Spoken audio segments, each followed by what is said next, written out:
on this flaming hot episode of MythBusters. Feel like a space pirate.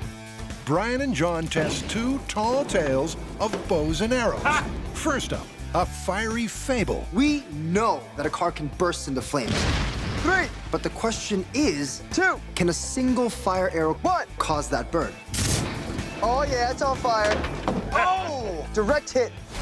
And then, Doink. a supposedly death-defying rite of passage. Ooh, nice. If you fire an arrow straight up, I found it. are you in mortal danger? If it penetrates this much, we're gonna call it lethal. Ooh.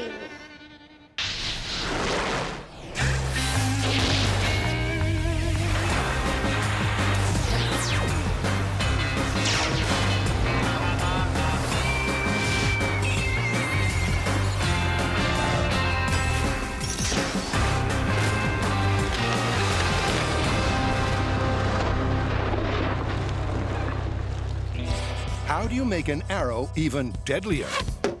Light it on fire. A recent pizza ad suggests a direct hit from a crossbow to a car's gas tank will result in an instant inferno. But when the MythBusters take aim at this incendiary claim, will it crash and burn or fly straight and true? So, this, plus that, sounds pretty MythBusters. Right? Catastrophically burning gas tanks and fire arrows? I love this job. So with all the movies that are out, it makes it seem like even if you look at a car weird, it will burst into flames. But is it really that easy? And do gas tanks even go up like they show on TV? That's probably where we should start. Try to ignite gas inside a gas tank, and besides, fire!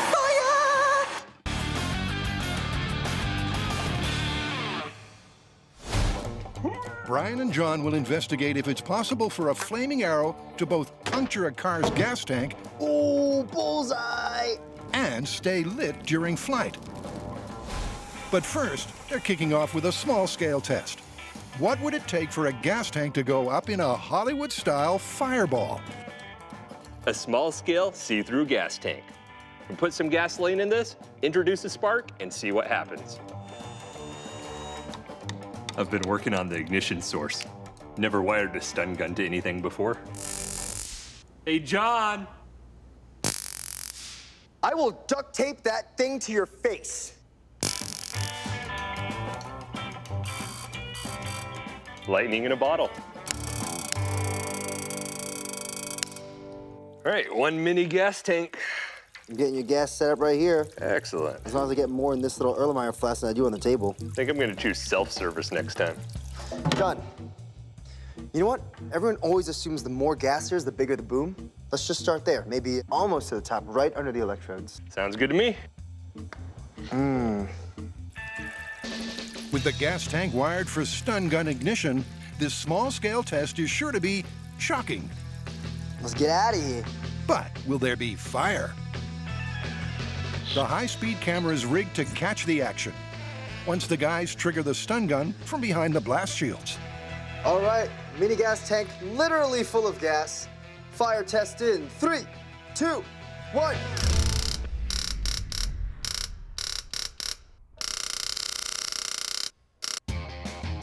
Well, spark worked fine. You almost see like little ripples on the gas. Yeah, but I think at this point we just don't have the right air-to-fuel mixture. Here's some simple geometry. The fire triangle. The 3 components you need for every fire. Now, the reason our gas tank didn't catch on flames is because we had plenty of fuel and plenty of heat, but not enough oxygen. So for our next test, we'll drop it to, let's say, a quarter tank and see what happens. With less fuel in the tank, there's more space for oxygen. That's about right. Yes? But will less fuel and just a little more oxygen produce a flaming hot result? Okay. Ready, Brian? Ready. Mini gas tank, quarter full, flammability test in 3, 2, 1. Nothing. We did our test with our quarter full tank of gasoline and still had no reaction. But remember, this myth is about arrows penetrating the gas tank. I'm gonna drill a couple holes in this tank. It's gonna let in a little more oxygen, and we'll see what happens. All right. Okay, 3, 2, 1.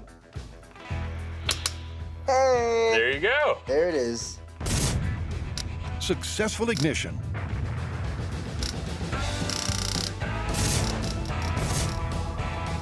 But the flames were short-lived, burning out in a split second. We got fire, just not that Hollywood burn. The flame consumed all the oxygen inside the gas tank and it put itself out. But this myth does call for someone shooting arrows into a gas tank, which would probably lead to some, spillage. And that exposes the gasoline to as much oxygen as it needs to combust. Add a fire arrow to that and, That's a car on fire. So the small-scale tests show this myth is only plausible if a flaming arrow ruptures the gas tank, causing fuel to spill out. If the gas remains in the tank, there'll be no fireball. aw, am I the only one in this cloud? Ugh. Amateur. There's good news and bad news. The good news is gasoline burns way better when it's outside of the car. The bad news is we don't even know if an arrow can penetrate the side and go into the gas tank. So that's our next step. But before the guys get gung-ho with a fiery crossbow, cue arrow-themed myth number 2. It originates from a supposedly death-defying South American tribal initiation. The ceremony demands new recruits fire a bow vertically upwards and remain rooted to the spot as the arrow plummets back to earth. But are initiates actually risking their life, or is a falling arrow less than lethal? The MythBusters aim to get to the pointy end. Ouch! So this myth definitely falls under the do not try at home. Yeah, this is one initiation I'd be ducking out on. I value my eyes. Yeah, but it's pretty unlikely you'd be hit by a falling arrow. But what I want to know is if you're that unlucky dude, does a falling arrow have enough force to actually kill you? We could go Dr. Frankenstein on this and build a human analog head. That way we can fire an arrow straight into it. Yeah, but before we can mimic the force of a plummeting arrow, we need to see how fast they actually fall out of the sky.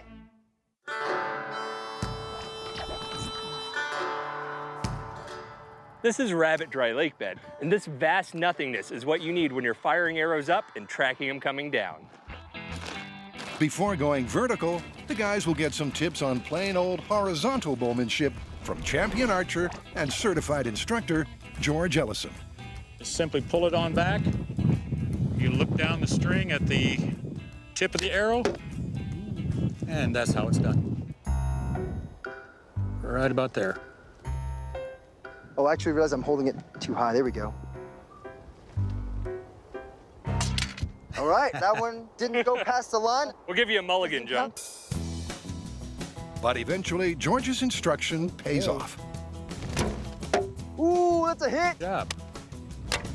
There you go. Good job.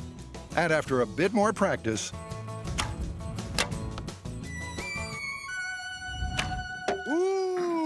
Beautiful shot. Beautiful shot. Thank you. now that they can handle a bow, it's testing time. And the data they need is speed. The plan is to fire an arrow directly up and then measure its impact velocity when it hits the ground. To do this, the arrow must land in the target zone of a high-speed scale. It's about 7.5 to this one. Before they set up for real, the guys lay out a mock target zone, gauge the sweet desert breeze, I could stand here all day. and have a practice run. Hey, looks like a square. I'm gonna be the first one to fire this arrow straight into the air. And if everything works out, it should land somewhere in these 4 boxes. But don't worry, as soon as I fire it, I'm gonna run in the bunker, because this is definitely not my bravery test. Okay, arrow straight up test, and then run and hide. In 3, 2, 1. Go in, go in. Ooh, I Where is see it? it. It's right It's there. coming down. Not far from target. That's not bad. Firing an arrow straight up into the air is pretty nerve-wracking, because the whole myth is whether an arrow falling from the sky can kill you. Now, wait a second. How is it? Not on target. And also, it's not particularly accurate. In fact, it appears the guys have set themselves a task even an expert archer would find close to impossible. Every arrow they test fire lands outside the target zone. So they'll need a more accurate means of arrow delivery if they're going to successfully measure impact velocity. Good penetration, straight down, but No accuracy anywhere. Yeah, we definitely need some kind of mechanical assistance. I'm in. Coming up, Search and destroy tiny robot. say hello to the mechanical assistants. Oh, it's burning a hole in the thing. A laser-toting drone. Holy though, let's set that thing on fire. And the guys test the gas tank piercing punch of a high-powered crossbow. Oh, bullseye!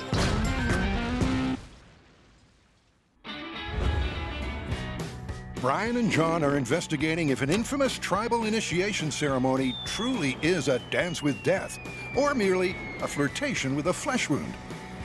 Okay, Their first step is to measure the maximum impact velocity of a falling arrow. Problem is, Not far from target. Still not quite on target. Not on target. not a single arrow landed within the target zone they must hit to get a speed reading. turns out firing arrows straight up into the air is harder than it looks. And that's why we have this new toy. Search and destroy tiny robot. Whoa, whoa, whoa, whoa, whoa, whoa, whoa, whoa. No, not cool. But before they can take aim with the drone, they need to determine the correct height to drop the arrow from. This rig's designed to steady the bow. That's gonna allow the arrow to go up as far as possible, because the higher it goes up, the faster it's gonna come down. This is a pico altimeter. It's used in drones and amateur rocketry, and this is gonna tell us how far this goes up in the air. This goes on here. Vertical arrow with altimeter. Keep drawing. Yeah. Ooh, nice. That looked like a good one. I have no idea. I don't know either. I found it. And that's what the bunker's for. Here we go. 232.8 feet. It's not bad. But they're not stopping there. Some people see an arrow. I see data. The guys each fire off 3 arrows That's some good acceleration. and take their highest reading of 300 feet as a fair maximum altitude for the arrow in the mythical initiation. Brian and John's next job is to set up the drop zone.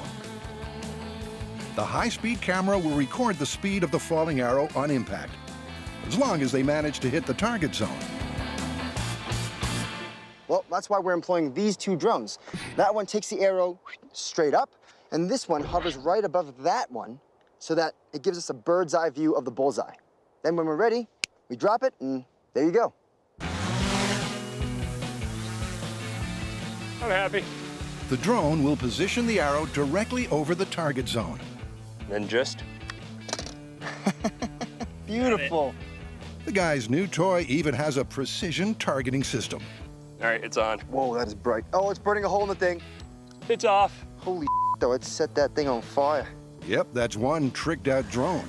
But will it conjure up a bullseye? It's time for some high-altitude archery.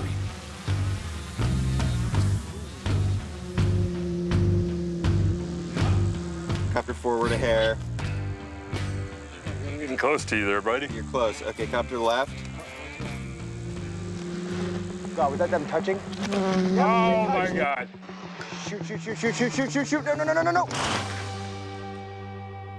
It's a drone disaster zone. That is not good. So is the falling arrow myth investigation in a mission-critical tailspin. First, it's back to HQ and the fable of the flaming arrow. One. We're testing whether a flaming arrow shot into the gas tank of a car will cause that car to erupt in flames. Whew. Now, to give the myth the best chance, we know we need to rupture the gas tank and expose all that fuel to as much oxygen as possible. That's a car on fire. But if an arrow can't pierce a gas tank, this myth's gonna be the only thing that's a bomb. That's why we're gonna do a series of puncture tests with different arrowheads to determine which one can pierce a gas tank and leave the biggest hole for fuel to flow out of. What time is it, you ask? It's arrow firing time. First, the guys line up a vehicle for some medieval modification. Hey, Brian. And this schmuck is right out of luck. Yo, what up, Brian? Whoa. Looks like my college roommate. Remember that time you almost got hit crossing the street by someone chasing a yellow? Yeah, you got his arm? Yeah. Or that time someone cut you off on the highway and wasn't using their turn signals? It's perfect. Well, that was this guy. Say hello to Jerkbag Buster and his sweet ride that we'll be shooting arrows into. In the pizza ad from which this myth originates, the flaming arrow is fired from a crossbow. And the MythBusters crossbow of choice, well, it ain't short on power. This is a bow with 45 pounds of draw. It's about what your standard adult male would use. This is a crossbow with 185 pounds of draw. It produces significantly more energy, launching a bolt at 410 feet per second. So they'll be packing plenty of punch. Obviously, we can't go through the frame. But to successfully puncture the gas tank, That's your target area. each arrow must also impact with near pinpoint accuracy. Ta-da! We get a whole car and give ourselves a target the size of a quarter. Next, it's over to the Archer's Buffet, where there's a smorgasbord of arrows to choose from. Pointed tips, cutting tips, broad tips. All right, so let's say we start with the most basic field tip and work our way up. This is the hard part of firing a crossbow. Puncture tests into car and gas tank with field tip in 3, 2, 1.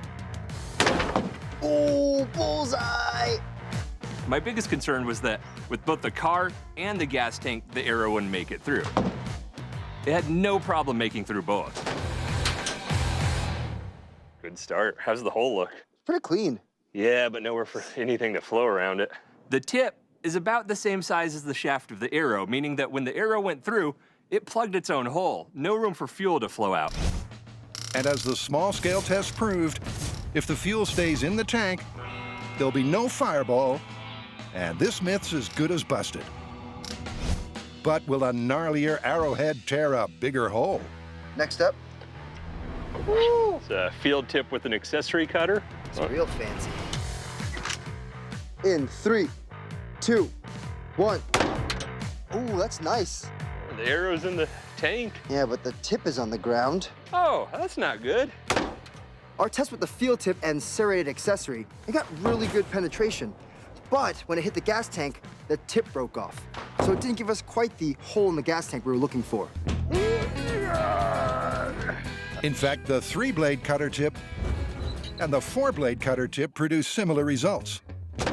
Both puncture the car and rupture the gas tank with ease, but only leave a small hole.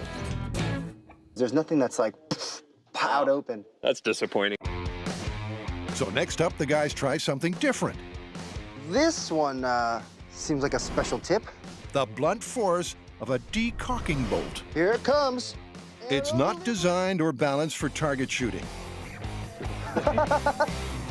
But will a heavier arrow punch a gas-spewing hole? All right, Buster, look out. This one's pretty messed up. Okay, penetration test into gas tank with decocking bolt tip in 3, 2, 1. And that's why we have blast shields. There's your arrow. The replay reveals the decocking bolt failed to pierce the car's body. It literally smashed the quarter panel and then bounced all the way back at us. So after test firing all but one of the arrows, It's like pulling out a wet noodle, John. the results have been a little limp. Ooh. If Buster's ride's ever going to get deep fried, they need to punch a bigger hole in the gas tank. Oh, you got something in your teeth, man.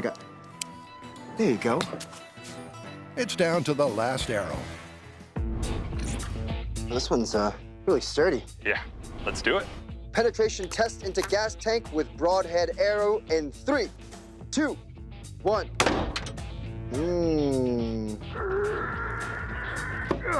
Dude, this is one of our better holes. Ooh. It's not just a point, it is an ellipse. So we'll probably get a lot of air traveling through the rest of the shaft, letting the gas out. That's what we need. Think we might be able to do better? Oh, we can do better.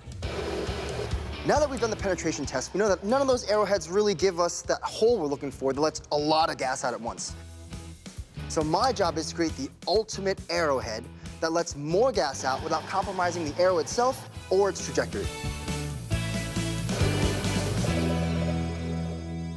Ta-da! This is the fuller, AKA the gap, that'll help gas flow out of the gas tank after it pierces it. But the question now is, does this big chunk of steel change the arrow trajectory, and does this pass through all the side paneling into the gas tank like the unmodified arrows? There's only one way to find out. Safety's off. Firing in 3, 2, 1. Okay. I don't see an arrow in the quarter panel. I don't see an arrow anywhere. Well, it's not in me, that's good. Well, there's one piece of arrow and, hey! The other piece of arrow. All right, let's look at the high speed, see what happened. Okay, so the arrow is coming into frame. Oh, what? Come on! The super slow motion replay reveals an odd dynamic phenomenon. The archer's paradox is when the arrow kind of does that bendy movement as it flies through the air. All arrows flex in flight like this to a degree, but John's modified arrow does so far more violently. From the high speed, it looks like it goes, oh, blah, blah, blah, and then bends under the car and then keeps going straight. Also, I think there's a bit of a tip in it because of the extra weight, so I'll have to find a way to balance out the back of the arrow. So much for the ultimate arrow. Time to redesign the redesign. Okay, this is our new and improved arrow. I mean, it looks the same, but I've put counterweights in the back so that it balances where it should. So when we shoot it, it should travel perfectly straight instead of going. Firing in 3, 2, 1. Oh, yeah. Yeah. After all of our modifications to this arrow, we got good flight trajectory, so I'm super happy. What kind of penetration did we get? Woo! Well, it looks like the arrow got real good penetration all the way through to the gas tank. And unlike the hole plugging off-the-shelf arrows, scoring a direct hit with John's custom build should mean gas pours out through the grooves. You know what I'm picturing, John? What? A car in flames. The next step is looking at, well, the fire part, or the fire arrow. So we'll test different accelerants and see which one works best. Holy moly! Still to come. Here's the arrow, and we forgot to move the fire. Desperate times call for desperate measures. Pretty good! And the guys finally crack the tribal initiation myth.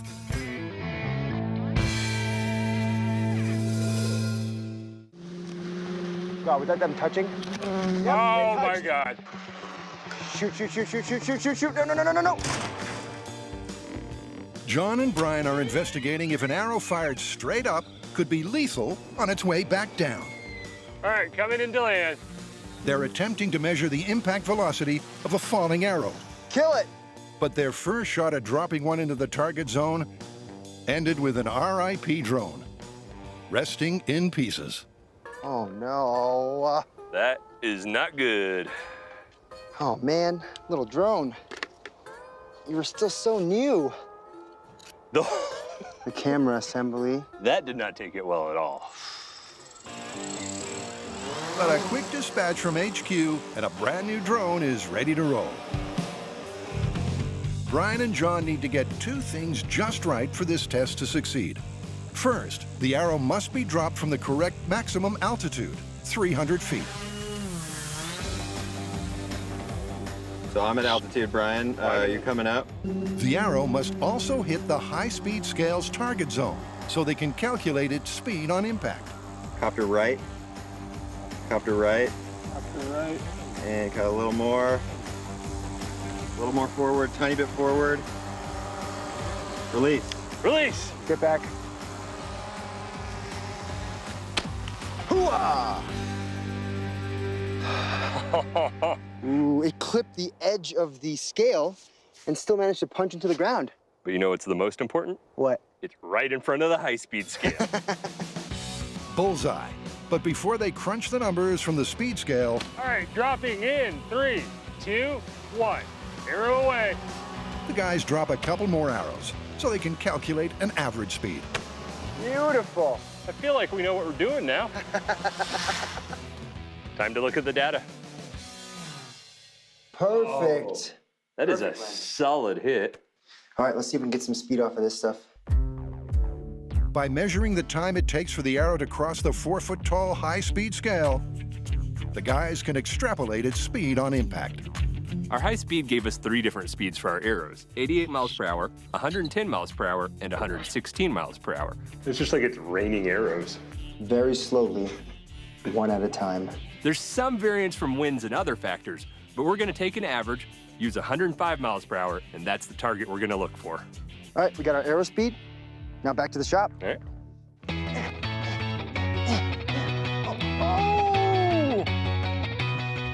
So they have their magic number. 105 miles per hour is the impact velocity of the falling arrow in the myth. Question is, would that be lethal?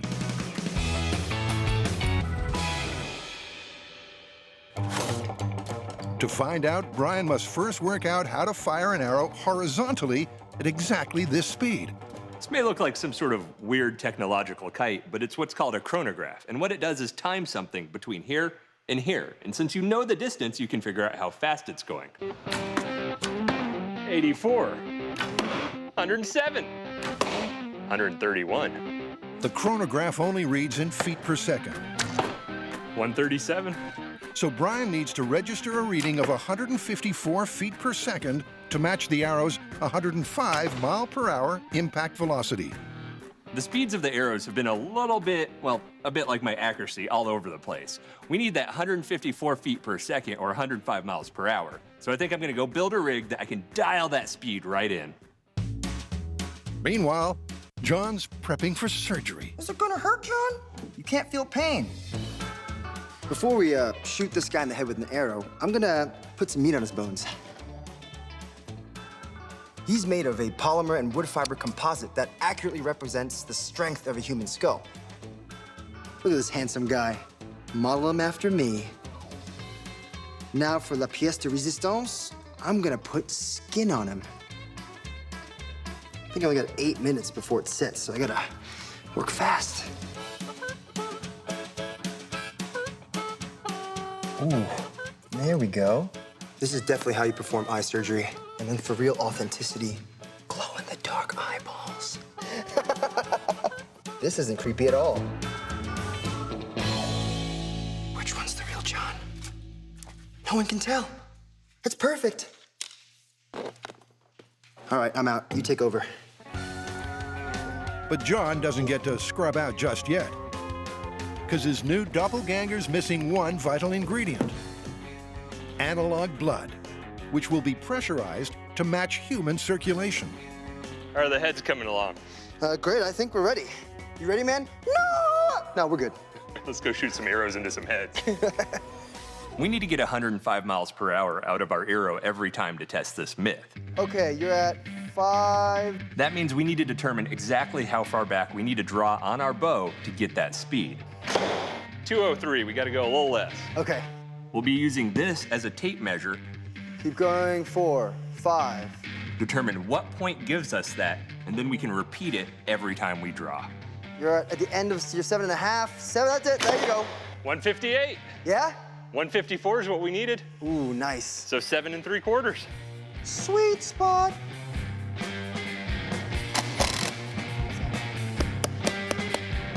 Solid. And give them some blood pressure. Ooh, yeah. Locked. Is that enough pressure? Yeah, that's about 5 to 10 PSI.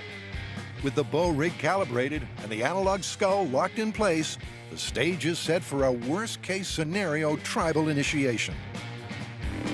But will it prove that those who endure this chilling ritual for real actually do brave death? All right, Brian, you ready? Yeah, ready. Okay, falling arrow lethality test. All right, here we go. 4, 5, 6. You're at 7. Good, good, good, good. Whenever you're good to fire.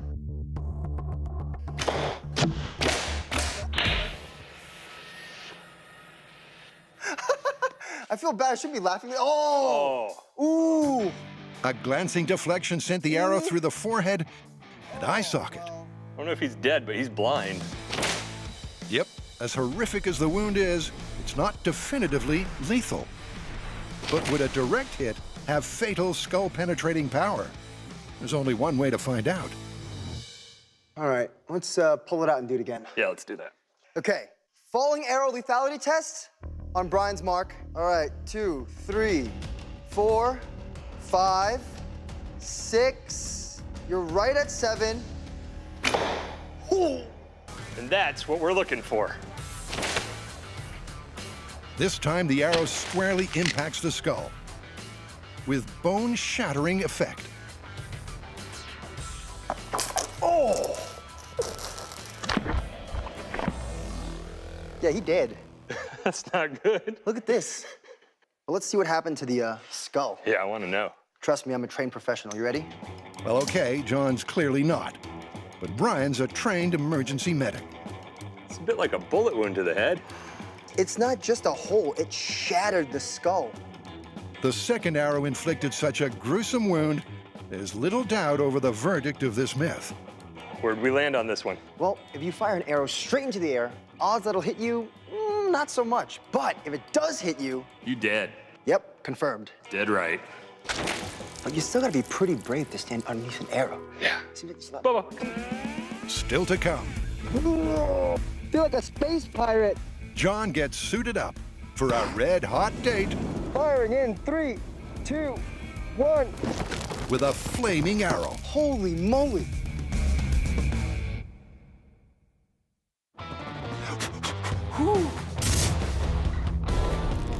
That's a car on fire.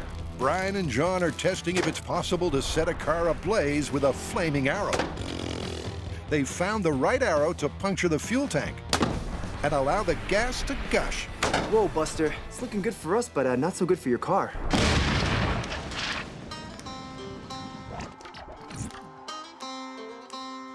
Now the question is, what sort of flammable material can we actually put on the tip of that arrow that will survive its flight? We're gonna be shooting fire arrows into flammable targets, so we're gonna need some gas.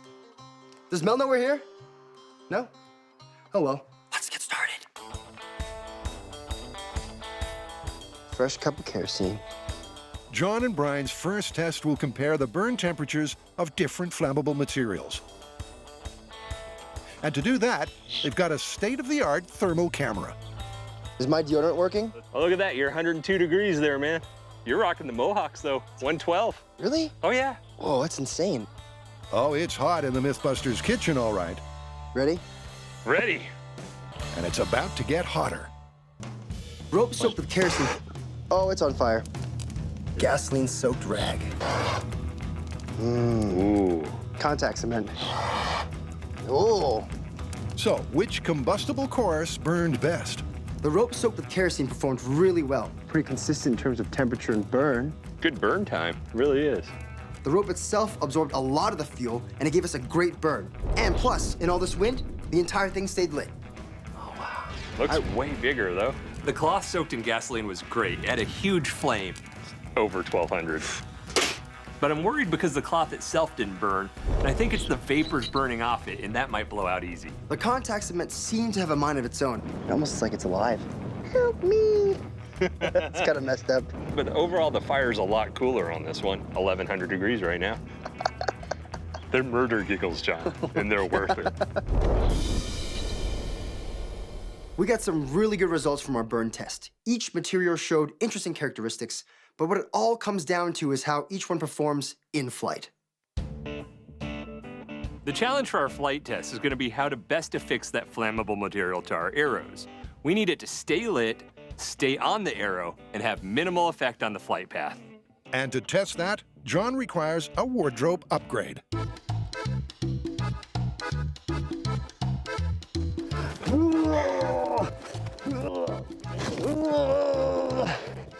Feel like a space pirate.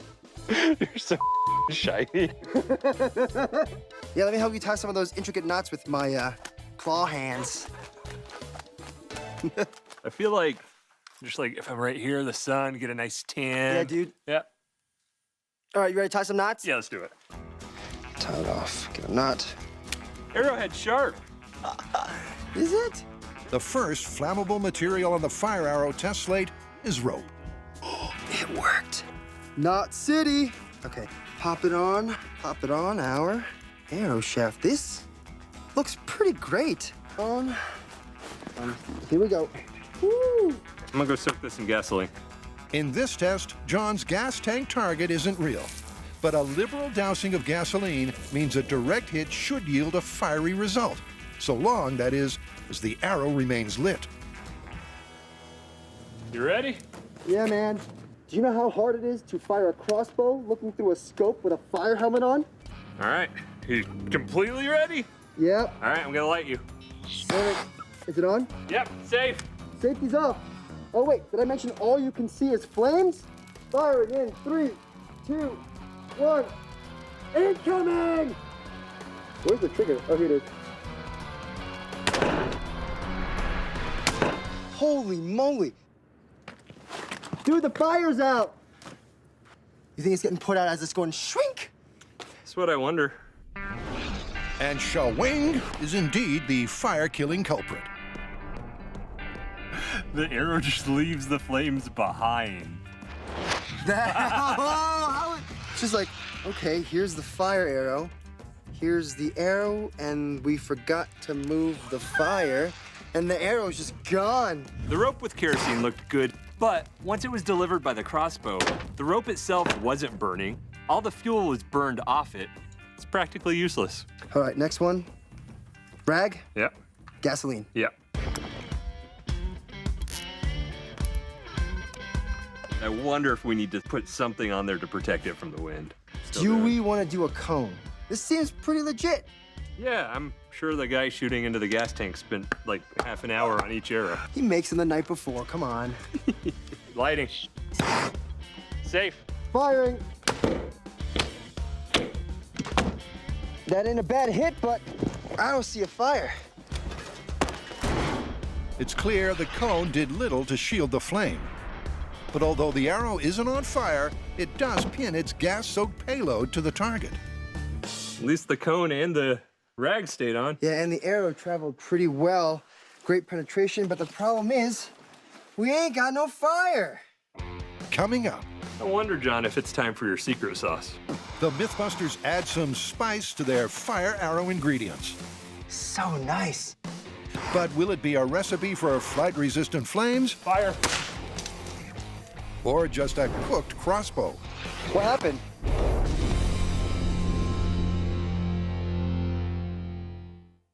John and Brian are on a mission to build the perfect fire arrow, The problem is, we ain't got no fire. but have yet to find a recipe for flying flames. Next flammable material?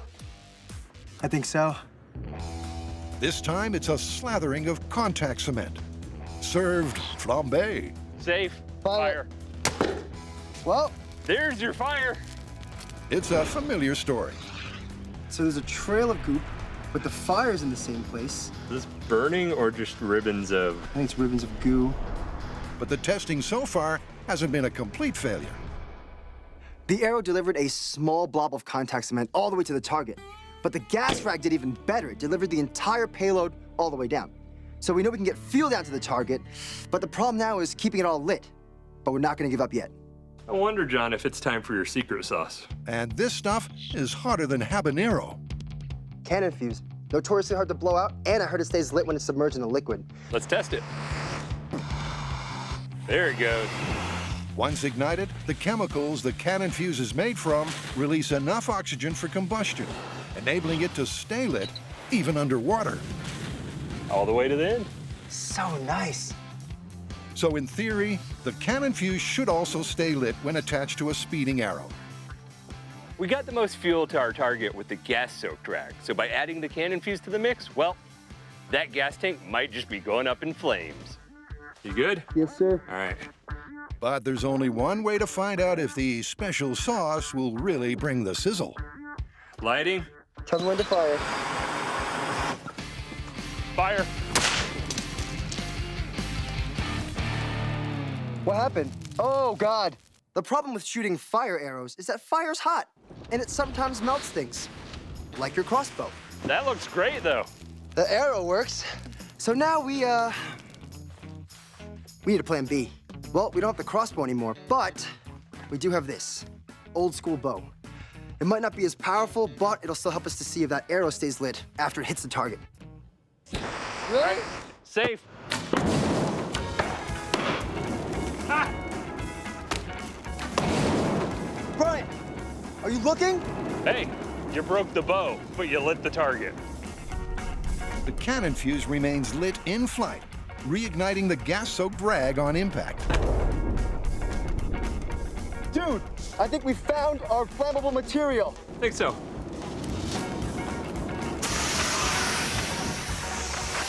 We melted a crossbow. I broke a bowstring, but we got a result. So the guys finally cracked the formula to deliver flames via arrow. I think we got something. But will this myth pass its ultimate test?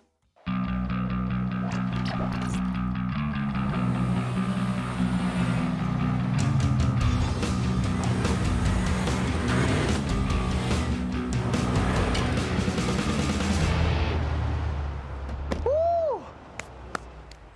Always love it out here, man. Yeah, it's a perfect place to set a car on fire. Oh, yeah. Oh, dude, this guy again? And he parked in the only handicap spot in this entire dry lake bed. I really think this guy has it coming. Him and his car. So they can ignite and fire each arrow from a safe distance, Brian's built something special. Got the remote crossbow rig ready to go. Remote igniter with a wireless camera to make sure our arrow's actually lit. Remote trigger pull. All right. Test in 3, 2, 1. Oh, works. High five. Oh. So far, so good. Now all they gotta do is Add fire.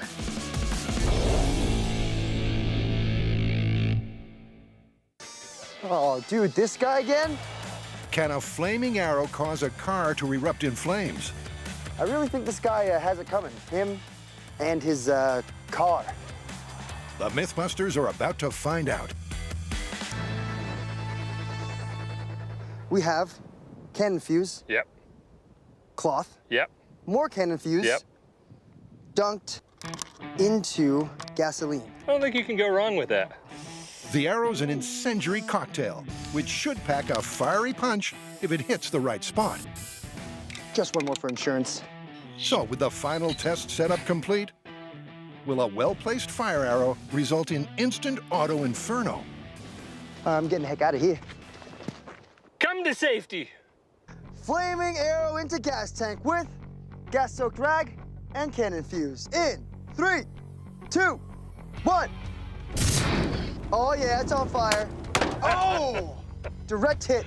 I think, Smoldering, but it didn't go up in flame. That's in the gas tank? I don't know. All right, you wanna pop that thing and in case you burst into flames, I'll put you out. All right. You Here ready? we go. How's it look? Oh, no. I think we're safe. That's a little ways away there. The arrow failed to penetrate the gas tank. Our first arrow was delivered perfectly on target with all our flammable material lit, but stopped about 8 inches from the gas tank. We think our flammable material jammed up and kept the arrow from penetrating through. So this is our simple fix. Looser zip ties means easier sliding. So when it hits the gas tank, whoop, it won't stop the arrow right at the tip. 3, 2, 1. Well, something went wrong there. This time, the flammable material was too loose, flying off the arrow prior to impact. But there is some good news. The gas is leaking, though. The arrow's all the way up to the fletching in the gas tank. Let's patch this and give it another chance. We're gonna make 2 modifications. The first one is getting that wrap to sit just loose enough so that it'll fly back, but just tight enough so it won't fly off the end. The second one is this. We've embedded some cannon fuse, so even if our first plan doesn't work, hopefully we'll get ignition inside the gas tank. Drink up, thirsty arrow. Okay, in 3, 2, 1.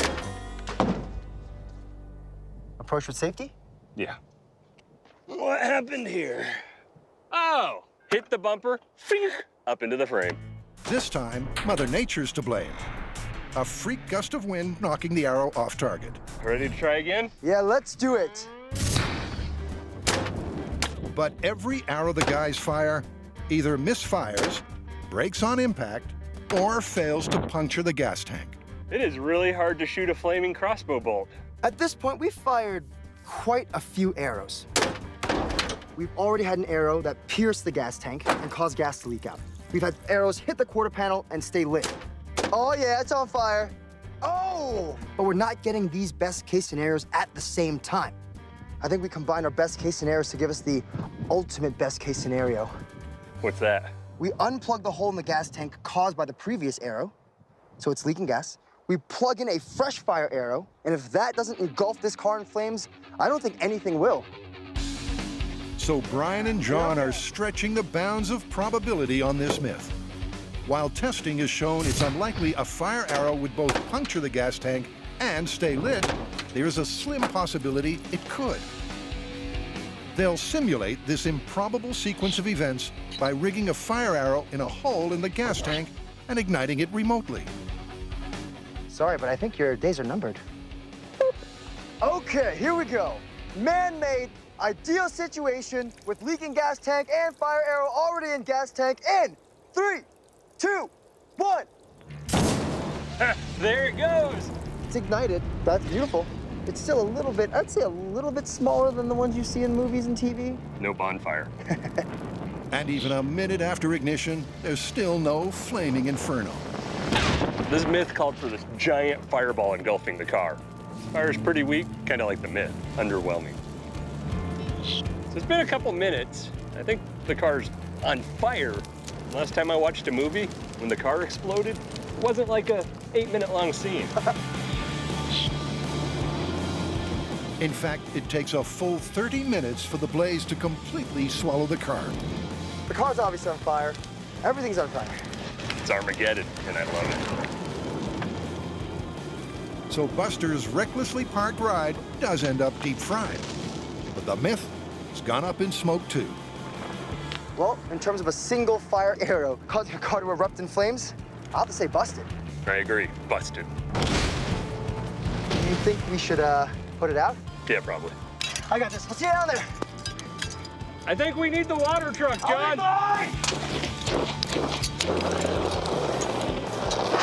Maybe get the water truck! Water Maybe truck. get the water truck now!